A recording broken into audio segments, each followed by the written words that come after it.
The air quality index is a standardized measurement used to indicate how clean or polluted the air is, and what associated health effects might be of concern. Here's how it works.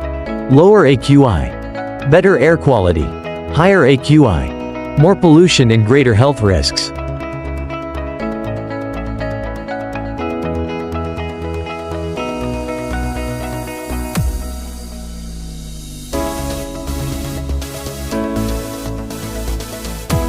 AQI typically includes measurements of particulate matter, also called particle pollution, a mixture of solid particles and liquid droplets found in the air.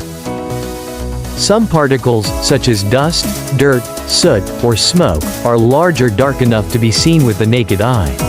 Others are so small they can only be detected using an electron microscope.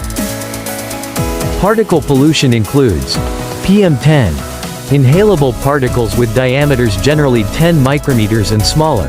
PM2.5, fine inhalable particles with diameters generally 2.5 micrometers and smaller.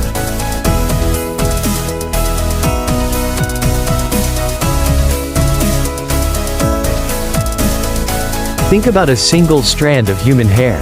The average human hair is about 70 micrometers in diameter, making it roughly 30 times larger than the largest PM2.5 particle.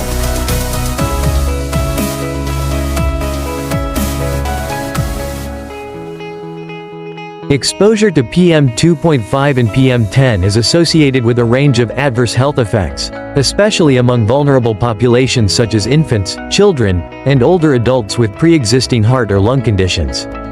Short-term exposure to PM2.5 has been linked to premature mortality, increased hospital admissions and restricted activity days due to heart and lung issues, including acute and chronic bronchitis, asthma attacks, respiratory symptoms.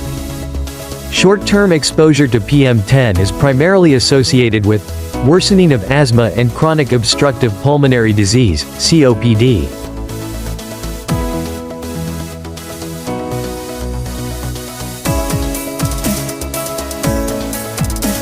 You can protect yourself by monitoring air quality alerts, limiting outdoor activity when PM levels are high, and using indoor air purifiers or filtration systems.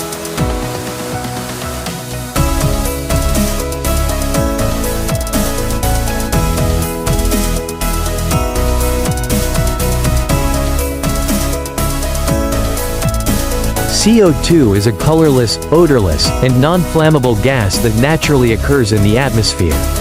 CO2 is produced by body metabolism and is a normal component of exhaled breath. CO2 is often measured in indoor environments as a quick indicator of whether additional ventilation is required.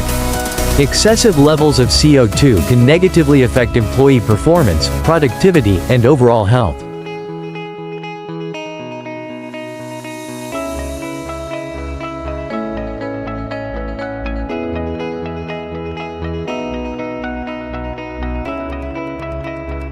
Here are some common symptoms of being in an environment with elevated CO2 levels: stale air, difficulty breathing, drowsiness and fatigue, headaches, poor concentration and cognitive function, increased heart rate, nausea and dizziness.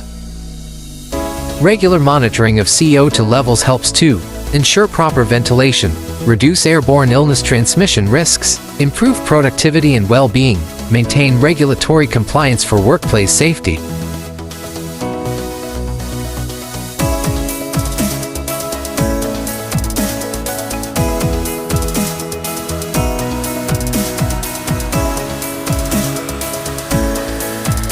VOC are a group of compounds with high vapor pressure and low water solubility. In other words, these substances easily evaporate into the air, volatile, and do not readily dissolve in water, organic.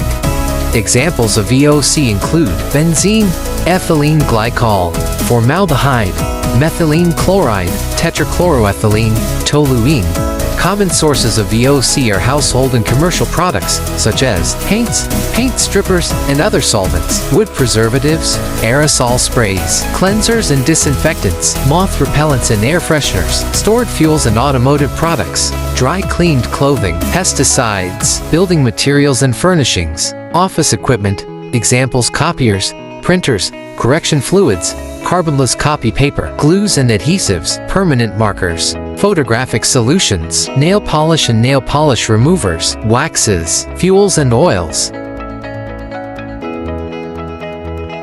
TVOC refers to the total concentration of all VOC present in the air. The TVOC level is the sum of all VOC levels that impact indoor air quality. Potential health effects of TVOC includes dizziness, eye, nose, and throat irritation, fatigue, allergic skin reactions from toluene, headaches, nausea, and loss of coordination, damage to the liver, kidneys, and central nervous system with long-term high-dose exposure. Some VOCs, like formaldehyde, are known carcinogens. Others are suspected to cause cancer in humans. Conjunctival, eye, irritation, difficulty breathing, dyspnea, decreased serum cholinesterase levels.